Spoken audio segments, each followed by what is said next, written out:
convidar você a abrir a sua Bíblia, Romanos, capítulo de número 7. Carta, epístola do apóstolo Paulo, capítulo de número 7. Vamos ler a partir do versículo 21. Romanos, capítulo de número 7. Lemos a partir do versículo 21. Sei que para a maioria pode ser óbvio, mas pode acreditar que há pessoas que precisam dessa informação. O capítulo é o número grande do livro. Os versículos são os números menores. Então, Romanos, capítulo 7, número grande. Vamos ler a partir do versículo 21. Romanos, capítulo 7, a partir do 21. Diz assim: Desse modo, descubro esta lei em mim, quando quero fazer o bem, o mal está presente em mim. Porque no que diz respeito ao homem interior, tenho prazer na lei de Deus, mas vejo nos membros do meu corpo outra lei, guerreando contra a lei da minha mente, me fazendo escravo da lei do pecado que está nos membros do meu corpo. Desgraçado ou maldito homem que sou, quem me livrará do corpo desta morte? Graças a Deus por Jesus Cristo nosso Senhor. Desse modo, com a mente eu mesmo sirvo à lei de Deus, mas com a carne a lei do pecado. Portanto, agora não há condenação alguma para os que estão em Cristo Jesus, porque a lei do Espírito da vida em Cristo Jesus te livrou da lei do pecado e da morte. Vamos orar. Senhor, obrigado por esta noite, obrigado pela tua igreja, os teus servos, tuas servas, teus filhos e as tuas filhas, que hoje aqui o Senhor reúne e congrega para louvor, adoração, oração, comunhão. Pedimos também que seja tempo de edificação, de entendimento da tua palavra, de transformação de nossas mentes, corações, para a tua glória e para o nosso próprio bem. Que o Senhor fale aos nossos corações também hoje, por meio da tua palavra, através do teu Espírito, para a tua glória, em nome de Jesus. Amém. Conta-se que um escorpião pediu a um sapo ajuda para atravessar uma lagoa, mas o sapo lhe respondeu: de forma alguma, porque você vai me ferroar e eu vou morrer.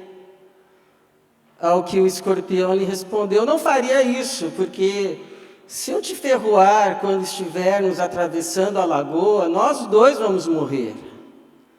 E aí o sapo: tá bom, sobe aí. O escorpião subiu, e o sapo foi então atravessando a lagoa. Quando estava assim no meio da lagoa, no ponto mais alto da água, o sapo sentiu aquela ferroada. Seus membros se enrijeceram, ele começou a afundar com o escorpião às suas costas, e ele só teve tempo de olhar um pouquinho para trás e perguntar ao escorpião: por quê? Ao que o escorpião lhe respondeu: é a minha natureza. E é claro que esta não é uma história sobre escorpiões. Esta é uma história sobre nós. Nós que herdamos essa natureza adâmica, essa natureza caída, essa natureza que nos leva ou quer nos levar a fazermos coisas que farão mal não só para outros, mas para nós mesmos. a Bíblia vai chamar esta natureza de concupiscência, ou simplesmente de carne, ou pecado, ou lei do pecado. O apóstolo Paulo fala dessa natureza, que ele percebe em si mesmo. No verso de número 21 que lemos: desse modo descubro esta lei em mim. Quando quero fazer o bem, o mal está presente em mim. Porque no que diz respeito ao homem interior, tenho prazer na lei de Deus, mas vejo nos membros do meu corpo outra lei guerreando contra a lei da minha mente, me fazendo escravo da lei do pecado que está nos membros do meu corpo. Agora, alguns esclarecimentos a respeito desta lei do pecado, dessa natureza que carregamos dentro de nós.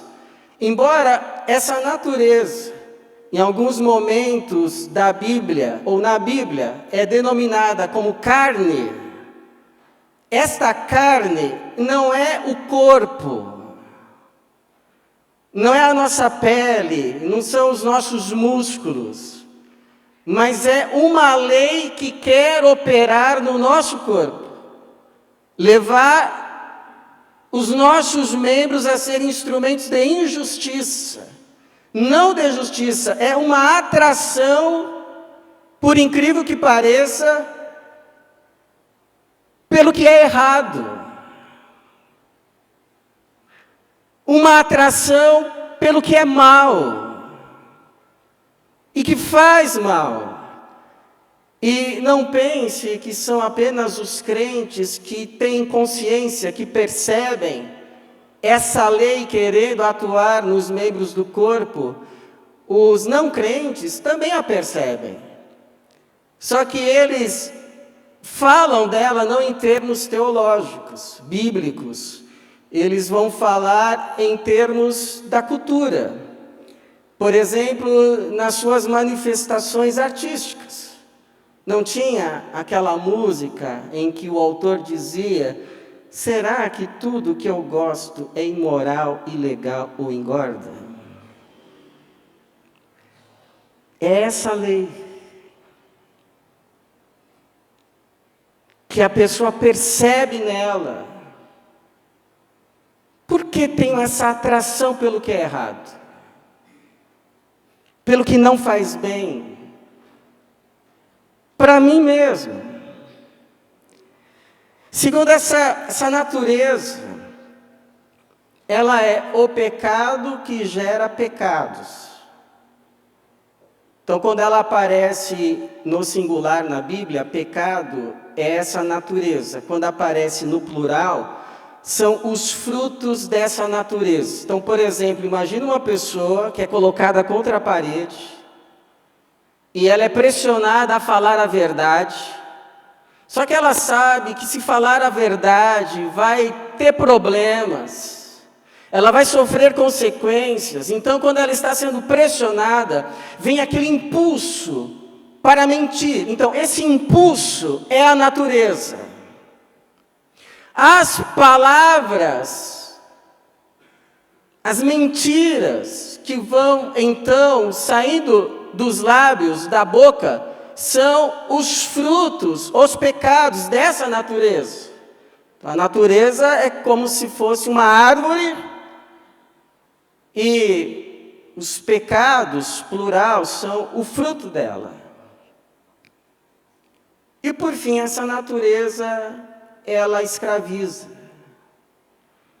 E acaba uma hora ou outra destruindo aqueles que ela domina. Andar dominado por essa natureza é andar no modus autodestruição. O final vai ser destruição.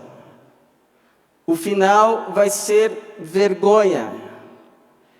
O final vai ser morte. Porque o salário do pecado é a morte. Então a pergunta é: como a gente vence? essa natureza, essa lei que está em nós, antes que ela cause danos, ou mais danos, na nossa vida, na nossa história, na nossa existência. Como a gente vence tudo isso? Primeiro passo, entendo que é reconhecermos essa nossa condição, como o apóstolo Paulo reconheceu. Ele vai dizer no versículo 24, esse texto famoso: maldito. Maldito homem que sou, quem me livrará do corpo desta morte? Agora, o que surpreende é que não é qualquer Paulo falando isto. Quem está falando isto não é Judas. Quem está falando isto não é Jezabel. Quem está falando isto é nada mais, nada menos que Paulo apóstolo. O grande apóstolo Paulo, o maior dos apóstolos, pelo menos o que mais trabalhou e o que mais sofreu pela expansão do Evangelho, ele levou a fé cristã por todo o mundo antigo conhecido, até Roma, e se Deus tivesse permitido, teria levado à Espanha e talvez aos bárbaros. Muitos entendem que o cristianismo só se tornou mundialmente conhecido, uma fé universal, devido à obra do apóstolo Paulo. Nós sabemos que não foi ele mesmo disse: não fui eu, foi a graça de Deus em mim, mas ele foi o instrumento que Deus escolheu para fazer toda essa obra. O grande apóstolo Paulo, mas talvez devesse essa grandeza também a reconhecer em todo o tempo, talvez por causa do seu espinho na carne, que deixava os seus pés fincados no chão, lhe mantinha sóbrio, para poder escrever isso, para todos saberem: maldito homem que sou. E se o apóstolo Paulo reconhece isso, por que não seria tão difícil reconhecer o mesmo? Maldito homem que sou, maldita mulher que sou. Veja essa lei atuando em mim, me fazendo fazer o mal que eu não quero.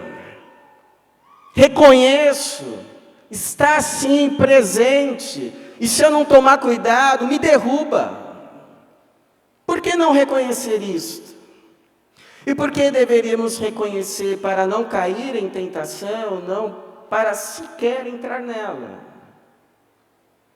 Lembra a oração que o Senhor nos ensinou a fazer? E não nos deixe entrar em tentação. Não nos deixe entrar em tentação, Mateus 6,13. E não nos deixe entrar em tentação, mas livra-nos do mal, porque depois que se entra, é muito difícil sair. Humanamente falando, é praticamente impossível. Porque a pessoa que entra em tentação é como aquela mosca que se embaraça na teia da aranha. É como aquele peixe que mordeu a isca. É como aquele camundongo que agora está nas garras do gato. Aliás, vou contar uma experiência para você. Um dia, eu presenciei essa cena. Um gato brincando com um camundongo. O gato brinca com as suas presas. E era interessante porque em alguns momentos ele soltava o camundongo pensava estar solto, livre, e começava a dar os passos para fugir, ele pegava de novo. E jogava para cima. e brincava. Aí a hora que ele me viu, abocanhou a presa e fugiu. Mas nem que se eu quisesse eu conseguia salvar o camundongo. Então não se ache forte. Não ande à beira do precipício. Lembre-se que a forma mais segura de vencer uma tentação é não entrar nela.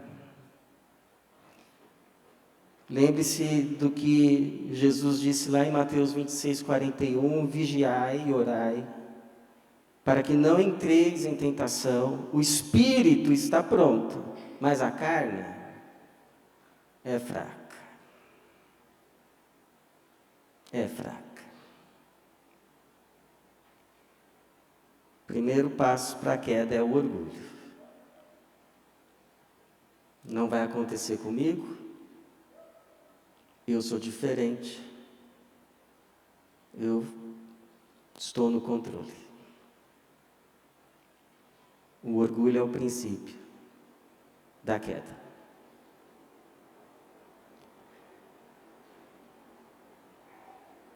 Como a gente vence? Recorrendo à ajuda do Espírito Santo.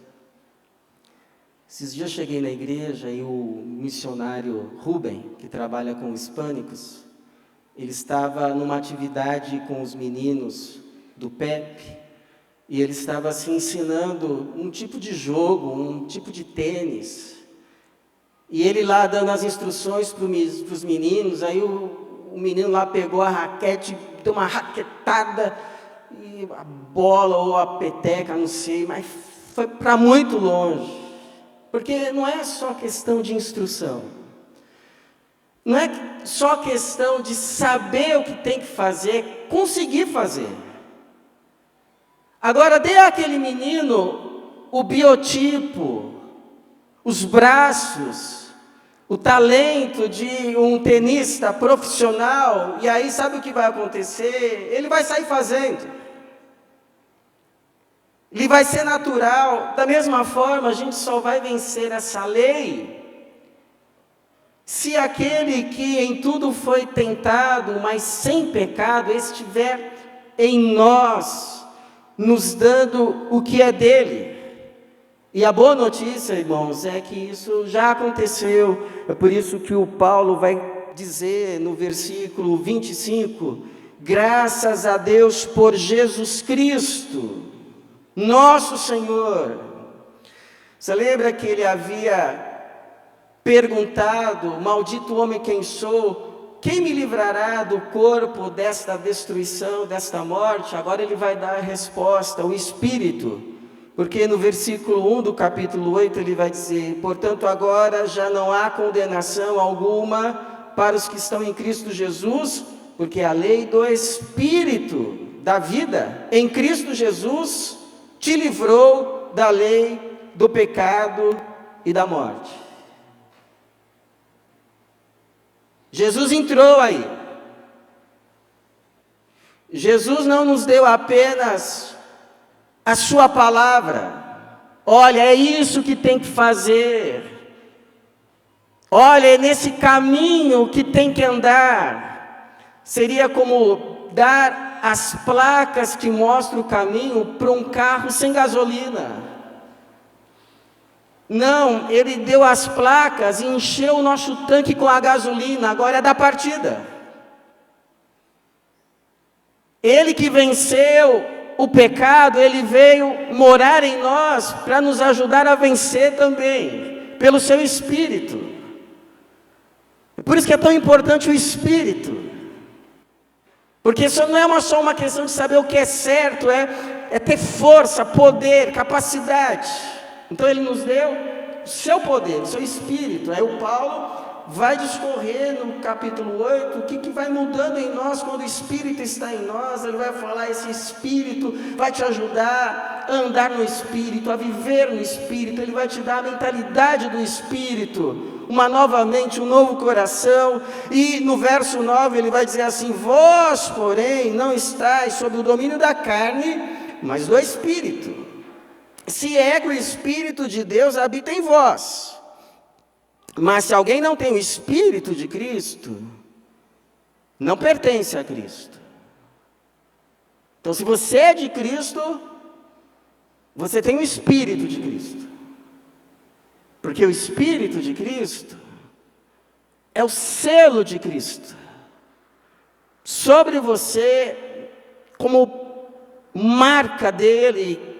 Lembra, algumas pessoas tinham o costume assim de carimbar os seus livros com o seu nome, para que cada um que pegasse aquele livro, visse ali aquele carimbo com aquele nome, soubesse, esse livro tem dono.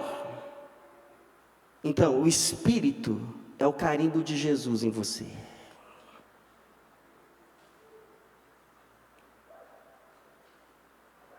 O carimbo de Jesus, o selo de Jesus. Você tem dono. Você não é mais de você mesmo. Você não é mais de nenhum espírito das trevas. Você é de Jesus. Você não pertence mais a nenhum mandado do inferno. Você pertence a Cristo Jesus. Você foi comprado com o sangue dele. Ele tem direito sobre você. Sua vida não é mais tua, para você viver, para fazer a tua vontade. Paulo vai dizer assim: Cristo morreu por nós, para que não vivamos mais para nós mesmos, mas para Ele, que morreu por nós. Nós não somos mais donos de nós mesmos. E Ele então nos carimbou: você é meu, não vai ser mais de ninguém. Como o Oséias, que disse à sua esposa: você não vai mais ser de nenhum amante. Te comprei, você vai ser só minha. Somos nós. Então, te pergunto, você creu em Cristo? Afinal de contas, creu ou não? Então, se você creu, você é dele. Se você é dele, você foi selado com o Espírito dele. E se você foi selado com o Espírito dele, você recebeu do que é dele, para você conseguir agora tomar duas decisões que antes era impossível. Sem o Espírito dele em você. Duas decisões, mesmo conhecendo a palavra, mesmo sabendo o que é certo. Agora é possível duas decisões. Primeira, você tem agora a capacidade, o poder, a liberdade de dizer sim, ou melhor, de dizer não.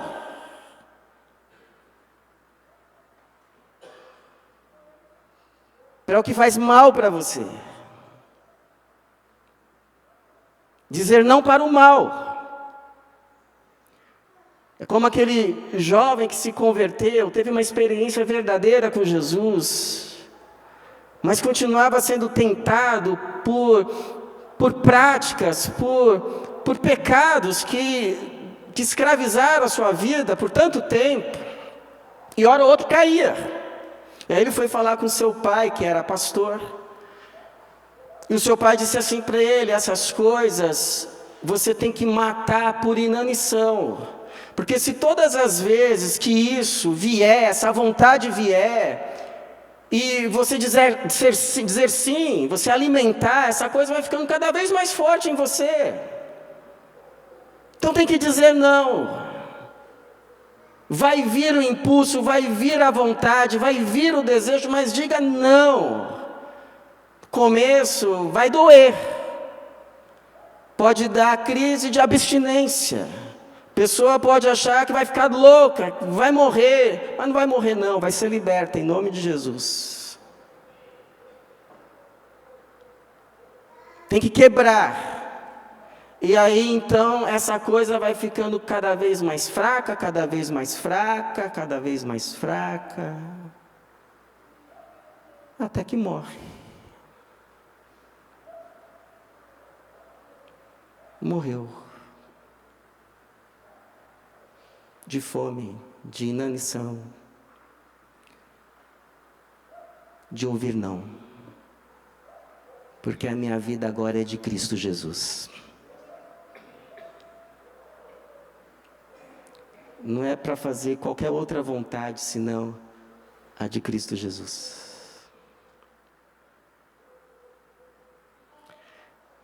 E te dá a capacidade de dizer então sim.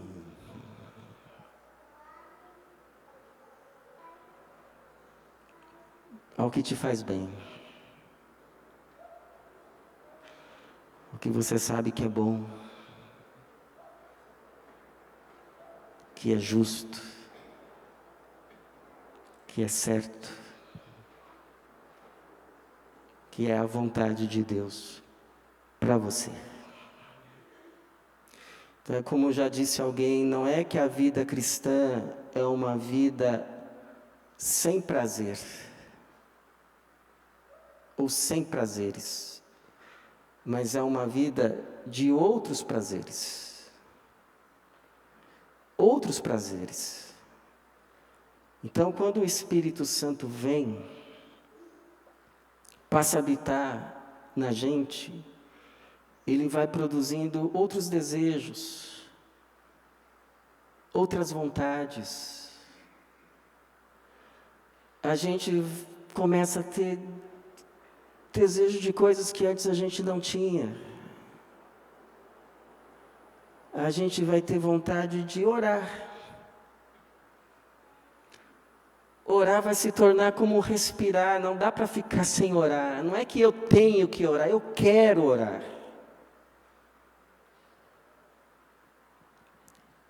A gente vai ter vontade de ler a palavra.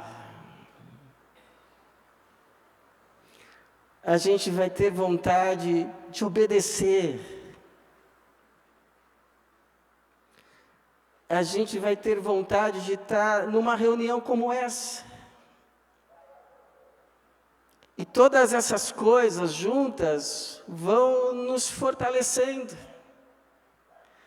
Porque, como já disse um pregador, não é uma questão só de dizer, a partir de hoje vou ser mais amável com os meus filhos, a partir de hoje vou ter mais paciência com o meu marido, a partir de hoje vou ser mais fiel, a partir de hoje vou ser mais amoroso, vou ter mais domínio próprio, vou tentar me controlar, porque essas virtudes não são nossas, essas virtudes são de Cristo Jesus, e a não ser que Ele venha habitar em nós, essas virtudes não vão estar em nós. Então, o caminho é se deixar encher pelo Espírito dEle, porque quanto mais de Jesus em nós, mais do amor, mais da santidade, mais da fidelidade, mais do domínio próprio, mais da amabilidade, mais da bondade, mais da mansidão de Cristo em nós. Essas virtudes que o Paulo vai chamar de fruto do Espírito, mas o fruto do Espírito é amor, alegria, paz, paciência, benignidade, bondade, fidelidade, amabilidade, domínio próprio. Qual dessas aqui você mais quer? Eu quero todas. Eu preciso de todas. Contra essas coisas não existe lei.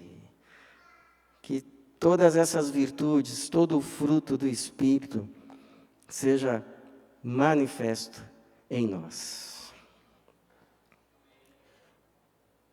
Para o nosso bem e para a glória de Jesus.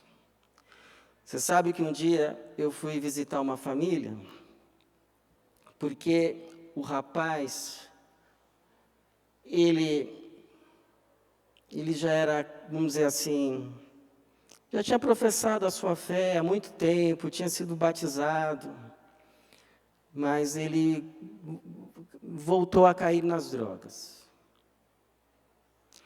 Aí eu fui lá visitar a família. Os pais lá, desconsolados e tal. E aí conversa vai, conversa vem. Chega uma hora, né, que a mãe faz aquela pergunta. Chega uma hora que chega a pergunta. Fica naquelas amenidades. Chega uma hora, tá, mas e isso?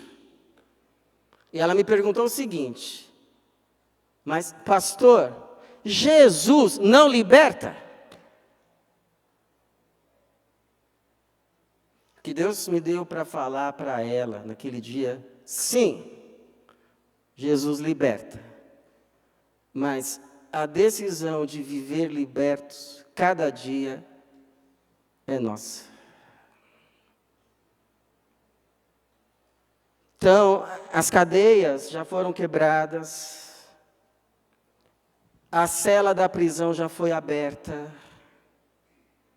Agora, a decisão de viver fora de tudo isso, a cada dia, todo dia, é tua. É minha. É nossa. Nós que fomos libertos pelo poder de Cristo Jesus. Então, dois apelos. Você que se sente escravizado, está dominado, não consegue se libertar de algo que você sabe não é bom, mas não consegue, vá a Cristo Jesus e clame pela sua libertação. Mas essa oração só vai valer quando você quiser mesmo. Quando você quiser mesmo. Porque, como Jesus disse, se o Filho vos libertar, verdadeiramente sereis livres. Você que já foi liberto, esse é o segundo apelo. Mas se sente tentado a voltar. E a tentação está forte. Vá a Cristo Jesus e peça a graça de permanecer liberto. Porque olha só, a grande diferença entre o antes e depois que Jesus veio morar em nós, não é que essa lei do pecado não está mais em nós. Ela pode estar bem fraquinha. Ela pode até ter sido mortificada, mas ela ainda está lá. Libertação completa é no dia da glória. O que mudou é que ela não mais nos domina, mas ela está debaixo do domínio da graça da presença de Jesus em nós. Ela está debaixo do domínio da graça de Jesus Cristo em nós. Senhor Jesus, continua reinando em mim. Continua dominando a minha mente, o meu coração e o meu agir. Porque, como disse Paulo, pois o pecado não terá domínio sobre vós, pois não estáis debaixo da lei, mas debaixo da graça. Que o Senhor nos dê a graça de permanecer debaixo da sua graça. Amém.